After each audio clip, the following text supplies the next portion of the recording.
धरती मां। भगवान श्री विष्णु ने जब ये कहा कि अमृत पाने के लिए सागर मंथन आवश्यक है, तो वास्तव में वे ये कह रहे थे कि अपने गुणों और अवगुणों को जानने के लिए जीवन और मन का मंथन आवश्यक है। और श्री विष्णु का ये कथन आज भी उतना ही सार्थक है जितना कल था। और इस मंथन के लिए विरोधियों की सहायता भी लेनी पड़े तो उसमें संकोच नहीं करना चाहिए। विरोधियों के विचारों को केवल यह समझकर रद्द कर देना उचित नहीं कि ये विचार उनके हैं जो हमें अच्छे नहीं लगते। देवराज इंद्र किस प्रकार ये महान कार्य संपन्न करते हैं और दानवों को किन तर्कों से उनके विचार बदलने पर विवश करते हैं, इसकी प्रतीक्षा मैं भी कर रही हूं। अमृत वो अनमोल वस्तु है जिसे पीकर हम सब मृत्यु पर विजय पा सकते हैं। जिसको पीने वाला अमर हो जाता है, मृत्यु उसके निकट भी नहीं आ सकती। मृत्यु तो यूं भी मेरे शिष्यों के निकट नहीं आ सकती है देवराज। आ भी जाए तो उल्टे पांव लौट जाती है। आप भूल रहे हैं कि मेरे पास संजीवनी मंत्र है। दैत्य गुरु शुक्राचार्य, आप महान विद्वान हैं, महाज्ञानी हैं। संजीवनी मंत्र ने आपको इतना शक्तिशाली बना दिया है कि कोई आपके समक्ष सिर नहीं उठा सकता। फिर भी क्या मैं आपसे एक बात पूछ सकता हूं? अवश्य पूछिए देवराज, मैं आपको निराश नहीं करूंगा। यह सत्य है कि संजीवनी मंत्र के कारण दानव मृत्यु के भय से मुक्त हो चुके हैं। उन्हें मृत्यु आ भी जाए तो आप उन्हें पुनर्जीवन प्रदान कर देंगे। परंतु यदि आपको कुछ हो गया तब क्या होगा दैत्य गुरु? आप कहना क्या चाहते हैं देवराज? यही कि यदि दानव मर जाएं तो संजीवनी मंत्र उन्हें जीवित कर देगा, पर यदि मृत्यु ने आप पर आघात कर दिया तो आपको कोई जीवित न कर सकेगा, संजीवनी मंत्र भी नहीं।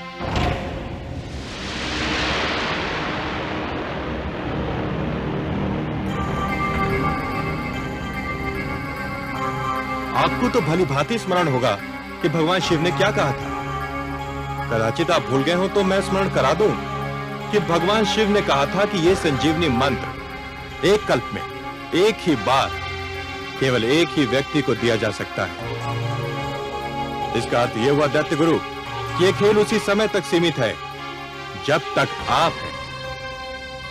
यदि आपको कुछ हो गया तो आप यह मंत्र किसी और को नहीं दे सकते कि आपकी मृत्यु की स्थिति में वो आपको पुनर्जीवित कर दे। और हे दानवराज, यदि दैत्य गुरु शुक्राचार्य नहीं रहे तो आप सबका क्या होगा? आप सब भी एक एक करके मृत्यु की गोद में समाते जाएंगे। केवल अमृत ही हम सबको मृत्यु से बचा लेगा।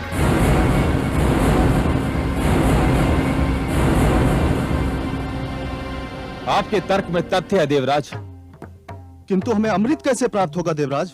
मैं पूरी योजना लेकर उपस्थित हुआ हूं। अमृत समुद्र मंथन द्वारा प्राप्त होता है, पर समुद्र मंथन एक बहुत विशाल अभियान है।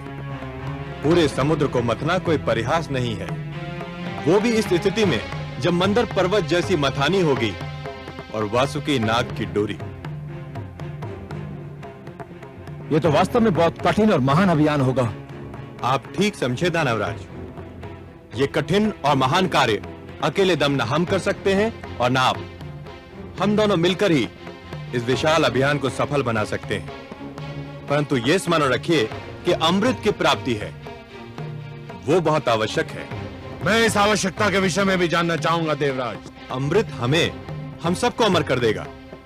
जब आपको यह विश्वास होगा कि हम अमृत पान के उपरांत मर नहीं सकते, और हम भी यह जान लेंगे कि हमारे अस्त्र शस्त्र आपका कुछ नहीं बिगाड़ सकते, तो युद्ध निरर्थक होकर रह जाएगा। अमृत केवल मृत्यु का ही नहीं, युद्ध का भी अंत होगा।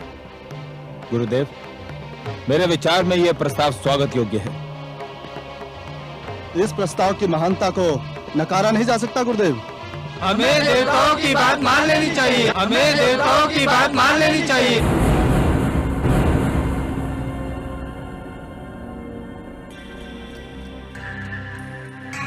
देवताओं से ये आशा रखना कि वो सद्भावना के कारण हमसे सहयोग और समझौता चाहते हैं। मरुस्थल से ये आशा रखने के समान है कि वो मधुबन में बदल जाएगा। ये मित्रता, ये सहयोग की भावना, ये समझौते की इच्छा देवताओं के मन में अचानक कहां से जाग उठी देवराज इंद्र। ठोकर खाने वाले ही संभलने की चेष्टा करते हैं दैत्य गुरु। पराजय हमारे लिए वो ठोकर सिद्ध हुई जो हमें संभलने पर विवश कर रही है। सच तो यह है कि हम बार बार के युद्ध से ऊब गए हैं। दानवराज, क्या मैं समझूं कि आपने प्रस्ताव स्वीकार कर लिया है? मुझे देवताओं पर तनिक भी विश्वास नहीं है, परंतु देवराज आपके इस तर्क ने मुझे निरुत्तर कर दिया है कि मैं संजीवनी मंत्र से सबको जीवित कर सकता हूं, परंतु स्वयं को नहीं। मेरी मृत्यु की स्थिति में मेरे शिष्यों का भविष्य अंधकार में डूब जाएगा। अपने शिष्यों के हित के लिए मुझे आपका प्रस्ताव स्वीकार करने में कोई आपत्ति नहीं है।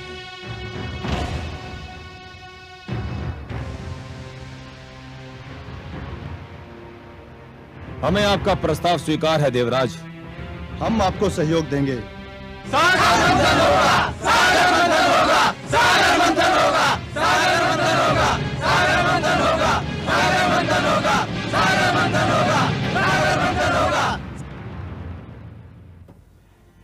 आज तो हमारे देवराज ने चमत्कार कर दिया महादेवी। जिस प्रकार ज्वार के समय समुद्र की लहरें तट को तोड़कर आगे निकल जाती हैं, उसी प्रकार आज देवराज इंद्र के तर्क दानवों की बुद्धि के आगे निकल गए। जैसे सूर्य दीपक की महत्ता को कम कर देता है, वैसे ही आज देवराज ने दैत्य गुरु शुक्राचार्य को निरुत्तर कर दिया। जिस युद्ध को देवराज हार चुके थे, उसी युद्ध को उन्होंने दानवों की सभागार में जीत लिया। उन्होंने यह सिद्ध कर दिया देवी कि युद्ध केवल रणक्षेत्र में नहीं होता, विवाद क्षेत्र में भी होता है, और उसे विवाद क्षेत्र में जीता भी जा सकता है। भोर समय का भूला सांझ पड़े घर लौट आए तो उसे भूला नहीं कहते। लगता है देवराज वास्तव में ठोकर खाकर संभल गए हैं। आज तो उन्होंने दैत्य गुरु शुक्राचार्य जैसे विद्वान को भी तर्कहीन कर दिया। हाँ, परंतु हमारे देवराज का मन सूर्य की भांति बड़ा विचित्र है देवी। जब अंधेरे से सवेरा निकलता है, तब सूर्य की किरणें बहुत शीतल होती हैं, परंतु जैसे जैसे दिन चढ़ता जाता है, वैसे उन किरणों की शीतलता लुप्त हो जाती है और वही किरणें ताप की वर्षा करने लगती हैं। अभी तो हमारे देवराज के मन में पराजय का घाव हरा है। जब यह घाव भर जाएगा, तब हमारे देवराज इंद्र कितने विनम्र रहते हैं, यह देखना आवश्यक है देवी। परंतु आज तो वे दानवों से सहयोग प्राप्त करने में सफल हो ही गए। आपके परामर्श के अनुसार सागर मंथन तो होकर ही रहेगा। हाँ महादेवी, देवराज की सफलता यह दर्शा रही है कि उनका कार्य तो समाप्त हो गया। अब मेरा कार्य आरंभ होना है। दानव सागर मंथन के लिए उतावले हैं, तो फिर हमें भी देर नहीं करनी चाहिए। पक्षीराज,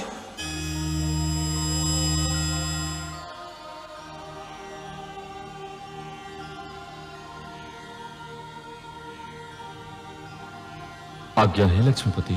पक्षीराज, आप हमारे सुदर्शन के साथ मंदर पर्वत पर जाइए। जो आज्ञा देवेश्वर।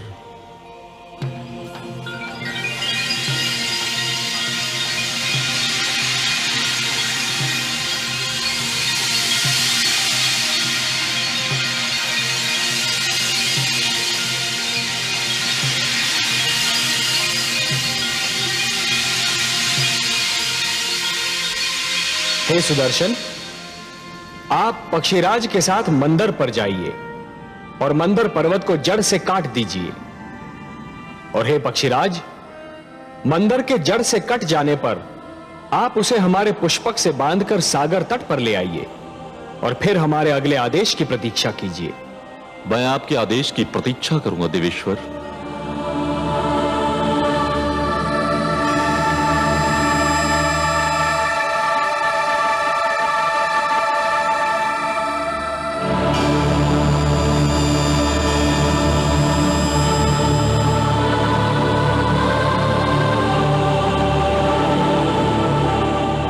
हे सुदर्शन, आप अपने कार्य का शुभ आरंभ कीजिए, मैं पुष्पक लेकर लौटता हूं।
आपको अपना वचन याद है देवराज?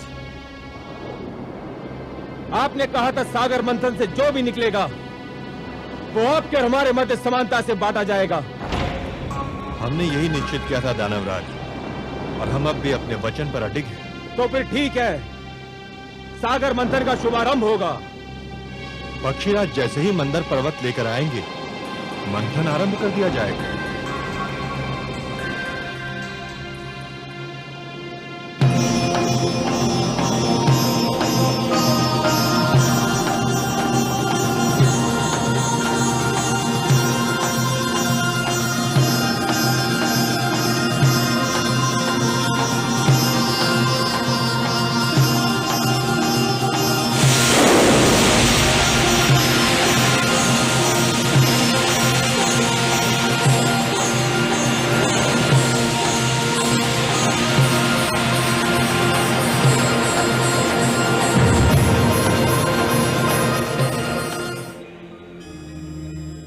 नारायण नारायण। आइए देवर्षि। प्रणाम माता। प्रणाम सर्वेश्वर। प्रणाम। आपने बुलाया मुझे? हाँ देवर्षि, हमें आपका सहयोग चाहिए। हे लक्ष्मी नारायण, ये तो आपकी महानता है कि आप मेरी सेवा को सहयोग का नाम देते हैं। आदेश दीजिए। समुद्र मंथन होने वाला है देवर्षि, समुद्र मंथन। परंतु एक समस्या है। वासुकी नाग का प्रयोग डोरी के रूप में होना है, और मंथन के समय उसके मुख से ऐसी भयंकर अग्नि जैसी फुंकारें निकलेंगी कि जो पक्ष उसके मुख की ओर होगा वो झुलस कर मर जाएगा। ये तो सत्य है प्रभु। समस्या ये है देवर्षि कि यदि दानव मरे तो दैत्य गुरु शुक्राचार्य उन्हें पुनः जीवित कर देंगे, और यदि देवता मरे तो उनकी संख्या कम हो जाएगी और समुद्र मंथन संभव ही नहीं हो पाएगा। ये तो चिंता का विषय है देवेश्वर, इसकी ओर तो मेरा ध्यान ही नहीं गया। इसीलिए तो मैं ये चाहता हूं देवर्षि कि पाला बांटते समय कुछ ऐसा हो कि वासुकी की दुम की ओर देवता हो और वासुकी के मुख की ओर दानव हो। इसीलिए मैंने आपको थोड़ा सा कष्ट दिया। नारायण नारायण, आपकी लीला धन्य है प्रभु। देवर्षि, ये केवल मेरी लीला नहीं, आपकी बुद्धि की परीक्षा भी है। वासुकी के मुख की ओर दानव और दुम की ओर देवता। बस ये समझिए कि आपकी क्षमता की परीक्षा है ये। आपको परीक्षा लेने में और मुझे परीक्षा देने में जो आनंद आता है, उसका अनुमान केवल मेरी लक्ष्मी माता को है। क्यों माता? नारायण नारायण।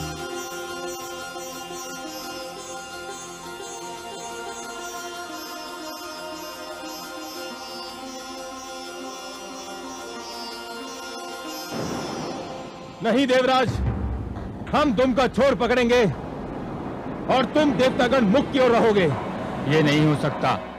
दानव पक्ष वासुकी के मुख का छोर पकड़ेगा और हम दुम की ओर रहेंगे। दानवराज ने जो कह दिया वही होगा।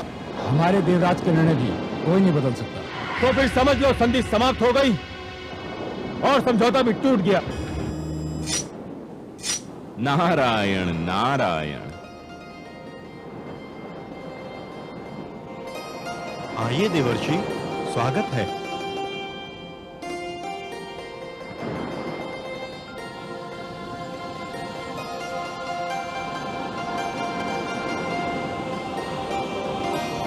वातावरण का ताप बहुत बढ़ा हुआ दिख रहा है। किस विवाद ने ताप को बढ़ा दिया है? देवर्षि, आप ही निर्णय कीजिए। हमारा कहना है कि दानव वासुकी के मुख का छोर पकड़ेंगे और देवता दुम का छोर, पर ये दानव मान ही नहीं रहे हैं। हे देवर्षि, समझौते का प्रस्ताव देवराज लेकर आए थे, हमने मान लिया। अब हम प्रस्ताव रख रहे हैं तो देवराज क्यों नहीं मानते? उचित है, सर्वथा उचित है। देवराज, दानवराज का तर्क बुद्धिसंगत है। ये आप क्या कह रहे हैं देवर्षि? आप तो दानवों का पक्ष ले रहे हैं। मैं पक्ष नहीं ले रहा हूं देवराज, मैं तो वही कह रहा हूं जो न्याय संगत है। हे देवराज, शरीर में मुख श्रेष्ठ होता है या पांव? 100% मुख। वो ऊपर होता है, ऊंचा होता है, शरीर की पहचान बताता है। तो फिर तो श्रेष्ठ की ओर उसी को ही होना चाहिए जो स्वयं भी श्रेष्ठ हो। क्या कहना चाहते हैं आप देवर्षि?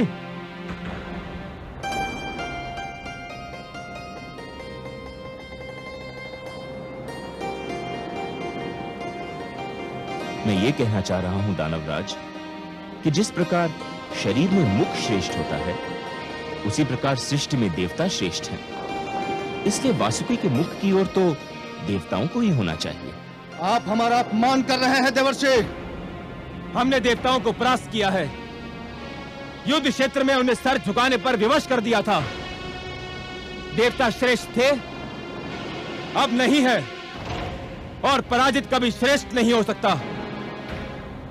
अब तो केवल हम श्रेष्ठ हैं। उचित है, सर्वथा उचित है। इस विषय पर तो मैंने भी नहीं सोचा था। श्रेष्ठ वही होता है जो विजयी होता है।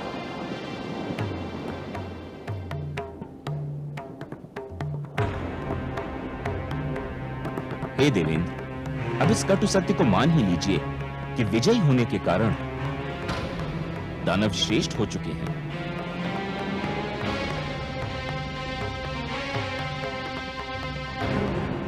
हे दानवराज, श्रेष्ठता की कुछ मांगे होती हैं, और प्रथम मांग यह होती है कि उसे हमेशा श्रेष्ठ की ओर रहना पड़ता है। यह मांग तो तभी पूरी हो सकती है जब आप वासुकी के श्रेष्ठ भाग की ओर हो।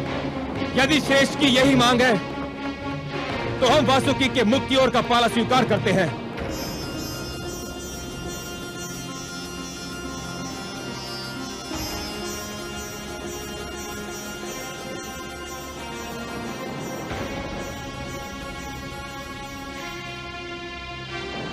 आप वास्तव में श्रेष्ठ हैं दानवराज।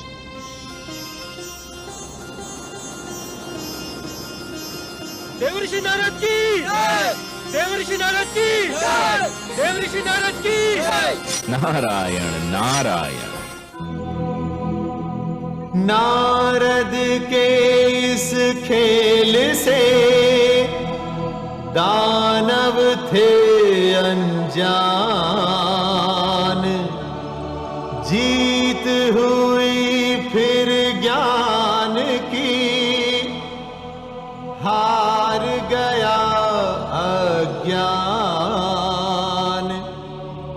सागर मंथन के लिए दोनों दल तैयार, लेकिन क्या हो पाएगा देवों का उद्धार।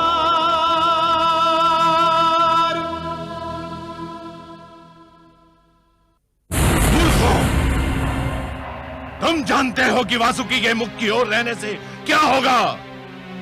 उसके मुख से ज्वाला के रूप में पुंकारें निकलेंगी और तुम सब झुलस कर रह जाओगे। देवता चतुर हैं और नारद उनसे भी अधिक चतुर। उन्होंने तुम्हें श्रेष्ठ कहकर तुम्हारी प्रशंसा कर दी और तुम उनके जाल में फंस कर रह गए।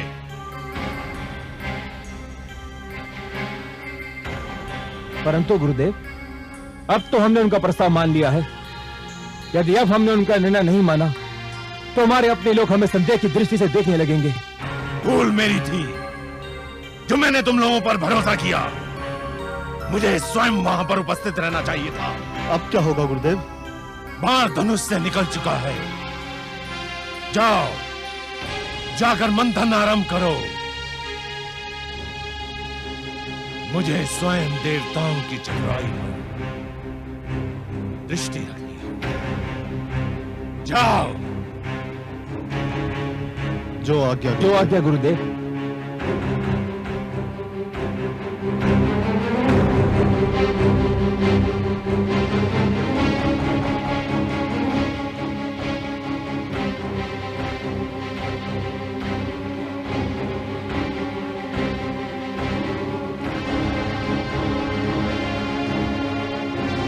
सर्वानु,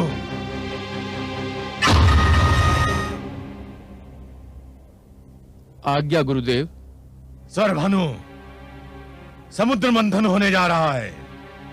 मुझे चिंता है कि देवता जितने चतुर हैं, दानव उतने ही मूर्ख। ना जाने मैं कब से उनकी मूर्खता को चतुराई में बदलने की चेष्टा कर रहा हूं। मुझे विश्वास है कि देवता अमृत के बंटवारे में भी चतुराई अवश्य दिखाएंगे। तो फिर आपका मेरे लिए क्या आदेश है? मैं ये कार्यभार तुम्हें सौंपता हूं। तुम ध्यान रखोगे कि अमृत के बंटवारे में कोई पक्षपात ना हो। जितना अमृत देवताओं को मिले उतना ही दानवों को। आप निश्चिंत रहिए गुरुदेव, मेरे होते हुए कोई असमानता नहीं हो सकती।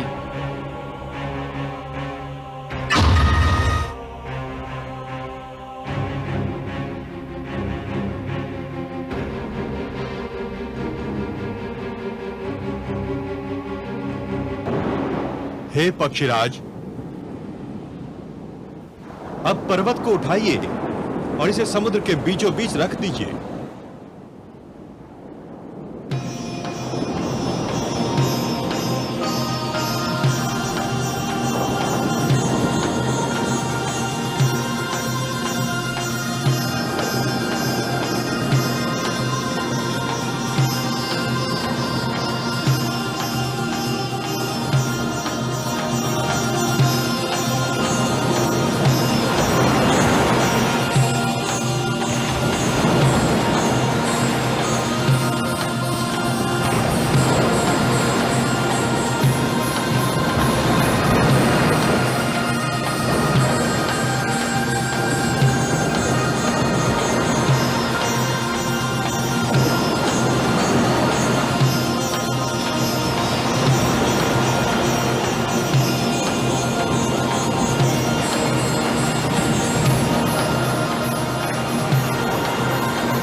देवराज, अंदर समुद्र तल में टिक नहीं पा रहा। यदि इसे समुद्र के नीचे कोई ठोस वस्तु ना मिली तो ये डूब जाएगा। इसे कोई ठोस आधार चाहिए। तो फिर मंथन कैसे होगा देवराज? कोई उपाय तो करना ही होगा। हम इतने बड़े आकार की कोई ठोस वस्तु कहाँ ढूंढने जाएंगे जिस पर मंदराचल टिक सके? मेरी तो बुद्धि काम नहीं करती। हमें कोई ठोस चट्टान तो ढूंढनी ही होगी। ये जटिल कार्य तो आप देवताओं को ही सुहाएगा। हमें अनुमति दीजिए। दानवराज ठीक कह रहे हैं, हमारे पास नष्ट करने को समय नहीं है। चलो दानवीरों, हो चुका सागर मंथन। ठहरिए दानवराज। देवराज, हम ठहर कर क्या करेंगे? मंथन तो संभव नहीं है। समुद्र मंथन यदि इतना सरल होता, अमृत का मिलना यदि इतना सहज होता दानवराज, तो यह कार्य कब का हो चुका होता। परंतु जैसे नागमणि को प्राप्त करने के लिए जोखिम झेलना पड़ता है, वैसे अमृत प्राप्त करने के लिए कठिनाइयों से तो जूझना ही होगा। परंतु इस कठिनाई का तो कोई उपाय दिखाई नहीं देता। उपाय है। हे देवराज, क्षीर सागर वासी भगवान विष्णु के अतिरिक्त और कोई नहीं जो हमारी सहायता कर सके। हाँ देवराज, केवल वही हमें इस संकट से उबार सकते हैं। हमें लक्ष्मी नारायण से सहायता मांगनी चाहिए। हमें अपने लक्ष्मीपति की स्तुति करनी चाहिए।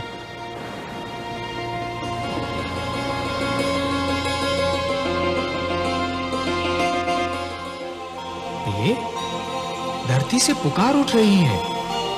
मुझे बुलाया जा रहा है। हाँ कमल नयन, संकट बढ़ रहा है। मंथन असंभव सा लगने लगा है। और यदि मंथन नहीं हुआ तो जीवन संकट में घिर जाएगा। देवता अमृत से वंचित रह जाएंगे और दानव संस्कृति की जीत हो जाएगी। परंतु हे कमल नयन, मंथन कैसे होगा? मंदराचल तो समुद्र में डूबा जा रहा है। उसे स्थिर करने के लिए कोई महान ठोस वस्तु मिलेगी कहां से भला? प्रिय, मैं धरती और जीवन का पालक हूं। धरती और जीवन की रक्षा करना मेरा कर्तव्य है। मैं मंदराचल को अपनी पीठ पर रोक लूंगा। आप मंदराचल को अपनी पीठ पर रोकेंगे? हाँ प्रिय, मैं कूर्म का रूप धारण करूंगा। यह मेरा कूर्मा अवतार होगा। दूसरा अवतार, मंदर पर्वत मेरी पीठ पर टिक जाएगा और फिर समुद्र मंथन में कोई कठिनाई ही नहीं होगी। परंतु हे कमल नयन, आपने तो कहा था कि आप मानव लोक पर उसी समय जाएंगे जब मानव कल्याण को कोई संकट होगा। ये तो देवताओं और दानवों का झगड़ा है। इसमें हस्तक्षेप करने के लिए आपको अवतार लेने की क्या आवश्यकता है? हे महादेवी, मैंने कहा ना कि यदि सागर मंथन नहीं हुआ तो दानव संस्कृति जीत जाएगी। और यदि दानव संस्कृति जीत गई तो सर्वप्रथम मानव संस्कृति को मिटा देगी।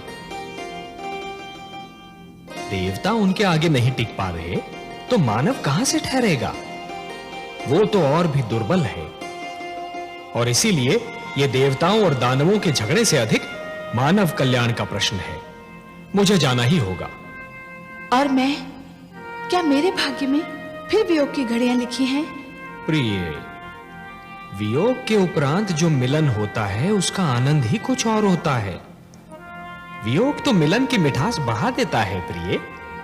और फिर यह वियोग इतना लंबा नहीं होगा। हम शीघ्र फिर मिलेंगे और यह मिलन इतना सुंदर होगा प्रिय कि आप इसे कदापि नहीं भूल पाएंगी। मैं तो वियोग शब्द सुनते ही उदास हो गई थी, परंतु आपके सुंदर मुख से मिलन शब्द सुनते ही मैं आनंद विभोर हो उठी हूँ। कैसा होगा अपना ये मिलन कमल नयन?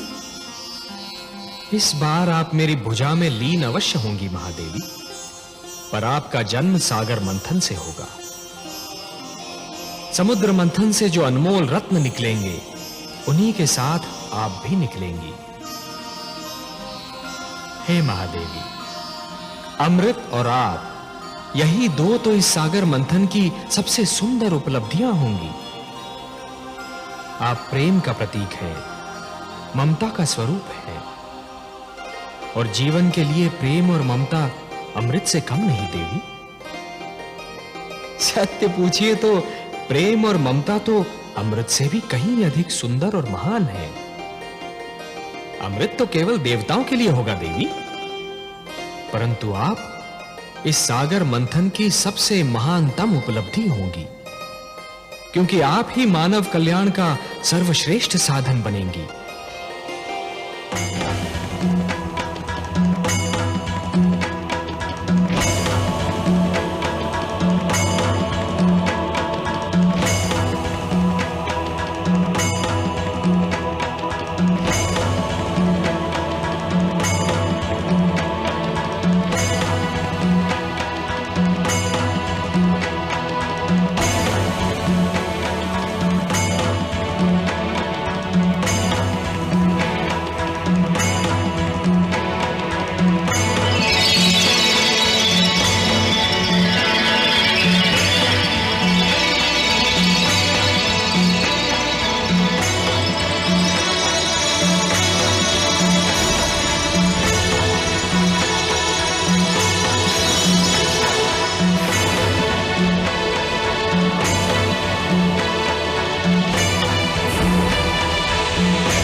मानव के हित में सदा लेते हैं अवतार, सागर मंथन का लिया नारायण ने भार, लीलाधर भगवान की लीला बड़ी अनूप, धरती के कल्याण को लिया कुर्म का रूप, लिया कुर्म का रूप।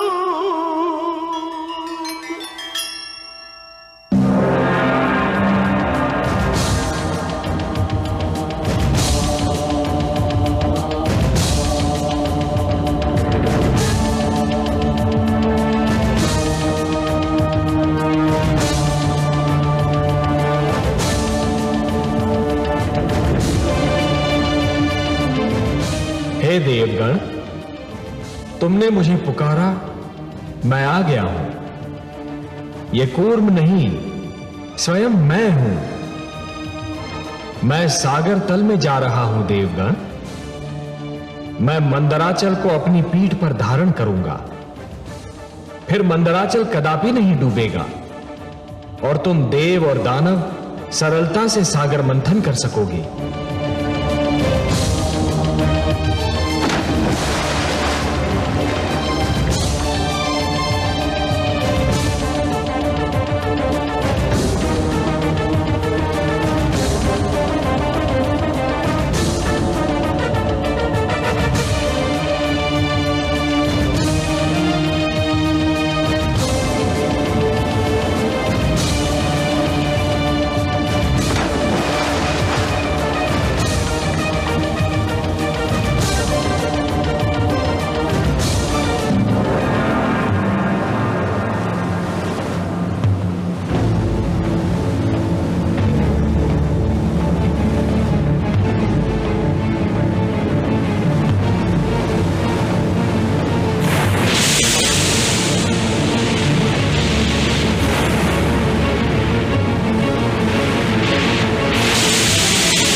असुर और सुर ने किया स्वार्थपूर्ण सहयोग,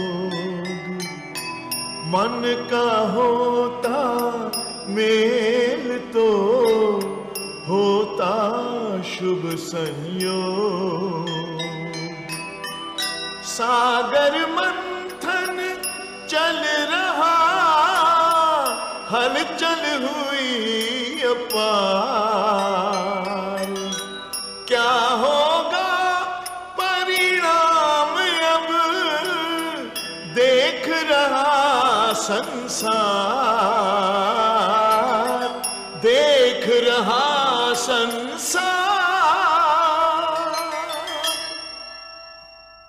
जो सुने